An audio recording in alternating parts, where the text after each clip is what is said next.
आज के इस खास एक्सप्लेनर में हम एक ऐसे विषय पर बात करने वाले हैं जिसका नाम सुनते ही अच्छों के पसीने छूट जाते हैं।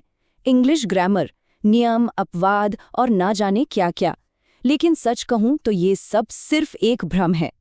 आज के इस विश्लेषण में हम टेंसेस की गहराई में उतरेंगे और सबसे अच्छी बात यह है कि कुछ भी रटने की जरूरत नहीं है। असल में टेंसेस में महारत हासिल करने का सीधा सा मतलब है समय यानी टाइम के कंसेप्ट को समझ लेना। तो चलिए बिना किसी देरी के इस पूरे सिस्टम को डिकोड करते हैं। तो शुरुआत एकदम बेसिक से करते हैं। ये भारी भरकम शब्द टेंस आखिर है क्या? इसका एकदम सीधा और साधारण मतलब है समय, बस इसके अलावा कुछ नहीं। ये सिर्फ और सिर्फ ये बताता है कि कोई खास काम किस समय हो रहा है। जब भी कोई वाक्य बनता है तो वो हवा में नहीं तैरता, बल्कि समय की एक पक्की धुरी पर टिका होता है। बिना किसी डर के हमें बस उस समय को मापना सीखना है। पूरी ग्रामर इसी एक इकलौते नियम पर टिकी हुई है। अब जब ये साफ हो गया है कि टेंस का मतलब ही समय है, तो आइए आगे बढ़ते हैं और समय के उन तीन मुख्य स्तंभों को देखते हैं: प्रेजेंट, पास्ट और फ्यूचर। देखिए, दुनिया का कोई भी काम इन्हीं तीन टाइम जोन में से किसी एक में होता है। ये टाइमलाइन बहुत ही शानदार तरीके से दिखाती है कि हमारा पूरा अस्तित्व कैसे काम करता है। बिंदु 1 पास्ट यानी बीता हुआ कल, जो काम पहले ही हो चुका है। बिंदु 2 प्रेजेंट यानी बिल्कुल अभी इस पल में जो घटित हो रहा है। और बिंदु 3 फ्यूचर यानी आने वाला कल जो अभी तक आया नहीं है। इस विजुअल मैप को अपने दिमाग में एकदम सेट कर लीजिए, क्योंकि आगे की पूरी चर्चा इसी टाइमलाइन पर दौड़ने वाली है। चलिए अब इसे एक बहुत ही दिलचस्प उदाहरण से समझते हैं। स्क्रीन की बाईं ओर प्रेजेंट टेंस है, आई रीड अ बुक, यानी मैं किताब पढ़ता हूँ। ये वर्तमान है। अब दाईं ओर नजर डालिए जहाँ पास्ट टेंस है, I read a book yesterday, यानी मैंने कल किताब पढ़ी। यहाँ ध्यान देने वाली बात यह है कि किताब पढ़ने का काम बिल्कुल वही है, लेकिन जैसे ही हम इसमें येस्टरडे यानी बीता हुआ कल जोड़ते हैं, वाक्य का पूरा मतलब ही बदल जाता है। सच में यही तो टेंस की असली ताकत है।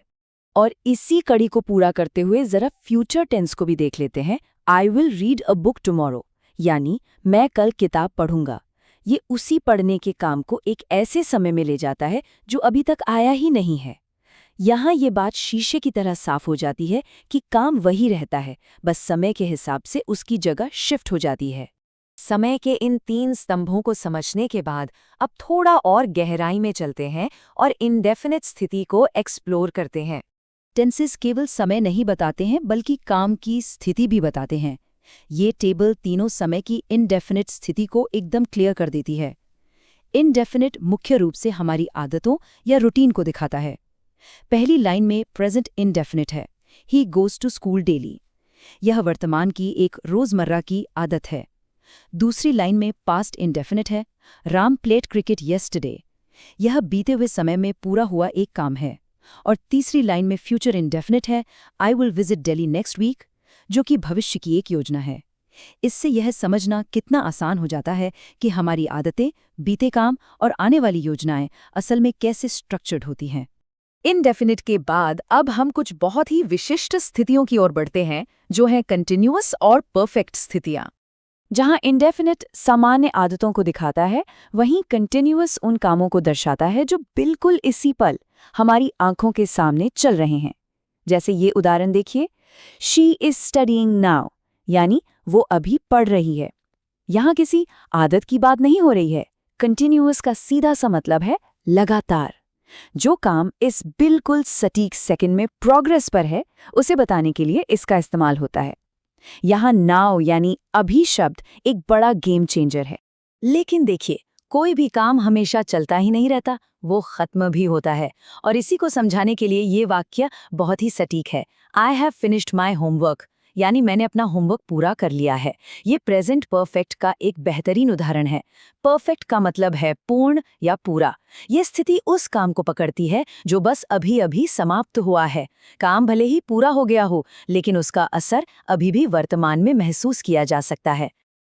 अब तक हमने समय, आदतों और चल रहे कार्यों के बारे में बहुत कुछ जाना, लेकिन चलिए अब उस बेहतरीन मेमोरी ट्रिक को देखते हैं जिससे टेंसेस हमेशा के लिए सरल हो जाएंगे। इतनी सारी जानकारी को याद रखने का सबसे अविश्वसनीय और सरल तरीका बस इन 3 बातों को लॉक कर लेना है। प्रेजेंट का मतलब है अभी, पास्ट का मतलब है बीत चुका और फ्यूचर का मतलब है आने वाला समय। कोई भारी भरकम नियम नहीं, कोई जटिल स्ट्रक्चर नहीं। यदि किसी भी वाक्य को इन 3 बहुत ही सिंपल एंकरों के साथ जोड़कर देखा जाए तो टेंसेस के बेसिक्स पर पूरी तरह से कमांड हासिल की जा सकती है। सच मानिए, यही इस पूरे टॉपिक का इकलौता रहस्य है। और अब इस एक्सप्लेनर को खत्म करते हुए एक बहुत ही दिलचस्प सवाल पीछे छोड़े जा रहे हैं।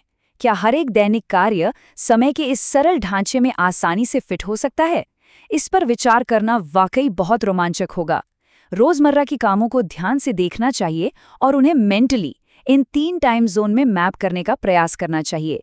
चाय पीने से लेकर टीवी देखने तक हर एक काम इस फ्रेमवर्क में बिल्कुल फिट बैठता है। सीखने की यह प्रक्रिया बस ऐसे ही आसपास की दुनिया को ऑब्जर्व करने से आगे बढ़ती है। आज के इस एक्सप्लेनर में हमारे साथ जुड़ने के लिए बहुत बहुत धन्यवाद।